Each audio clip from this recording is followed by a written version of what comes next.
Good morning students, அனைவருக்கும் இனிய குழந்தைகள் தின நல்வாழ்த்துக்கள். இப்போ என் பக்கத்தில் நின்றுட்டுருக்க 6ஆம் வகுப்பு படிக்கும் மாணவன் ஜவஹர்லால் நேரு மாதிரி மாறு வேடம் போட்டு வந்தான். அதுக்காகவே இந்த புது ட்ரெஸ் வாங்கினேன் அப்படி சொன்னான். இந்த பொண்ணு 6th படிக்கிறா, பொது அறிவில் ஃபஸ்ட் ப்ரைஸ் வாங்கினா. இது 8th class English medium students. இவங்க எல்லாமே என் பக்கத்தில் வந்து நின்றுக்கிட்டு ஆரவாரமாக அப்படியே பாருங்கள், கையெல்லாம் விரலெல்லாம் காமிச்சிட்டு ஃபோட்டோ எடுத்துக்கிட்டாங்க. எல்லா கிளாஸ் பசங்களோடையும் நானும் ஃபோட்டோ எடுத்துக்கிட்டேன். இது கனிவழி அப்படிங்கிற பொண்ணு ஸ்பீச்சுக்காக, நான் எப்பயுமே சில்ட்ரன்ஸ் டேவுக்காக ரெடி பண்ணி ப்ரோக்ராம் கொடுக்கறதுக்காக பண்ணுவேன். நான் நிறைய போட்டியெலாம் நடத்தி வச்சுருப்பேன்.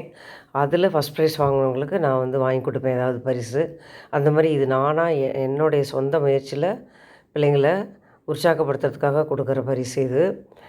இதெல்லாம் பார்த்திங்களா, காலாண்டு தேர்வில் முதல் மதிப்பெண் பெற்ற மாணவர்களுக்கு பள்ளி நிர்வாகம் பரிசு கொடுத்தது. அந்த ஃபோட்டோ தான் நீங்கள் பார்க்குறீங்க. பாருங்கள், கிஷோர் இவங்க 10th நல்லா படிப்போம். அவந்திகா 8th A, இவ்வளோ நல்லா படிப்பா. நல்லா படிக்கும் மாணவர்களுக்கு ஒரு சின்ன அன்பளிப்பு நிர்வாகத்தின் சார்பாக கொடுத்தாங்க. இவர் தான் கரஸ்பாண்ட் சார். இறுதியாக பார்த்திங்களா, ஸ்டூடெண்ட்ஸுக்கு மிட்டாய் கொடுக்க சொன்னாங்க. இப்போல்லாம் மிட்டாய் பார்த்திங்களா, கடலை பருப்பி இந்த மாதிரி தான் வாங்குகிறோம். சஞ்சனா தேவி பரிசு வாங்குகிறா. இது 10th C பொண்ணுங்க பசங்க.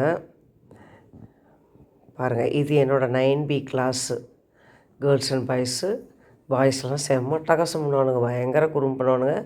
இன்றைக்கி மட்டும் தான் நான் அடிக்க மாட்டேன்னு சொல்லியிருந்தனால எதுவுமே நான் அவங்கள கேட்கல, படிக்கவும் இல்லை. எந்த கிளாஸ்லேயுமே நான் வந்து அவனுங்க படிக்கவும் இல்லை. அவங்களுக்கு தெரிந்த மாதிரி வந்து நடித்து காமிச்சாங்க, பாடி காமிச்சாங்க, அந்தாசிரி மாதிரி பாட்டு பாடினாங்க. இந்த மாதிரி என்ஜாய் பண்ணுறதுக்காக நான் விட்டுட்டேன். எப்போ பார்த்தாலும் படிச்சுட்டு இருந்தால் மட்டும் படிப்பு வராது, கொஞ்சம் ரிலாக்ஸும் பண்ணிக்கணும், அதுக்காக விட்டேன். தொடர்ந்து அடுத்த வீடியோவையும் பாருங்கள். All the best students.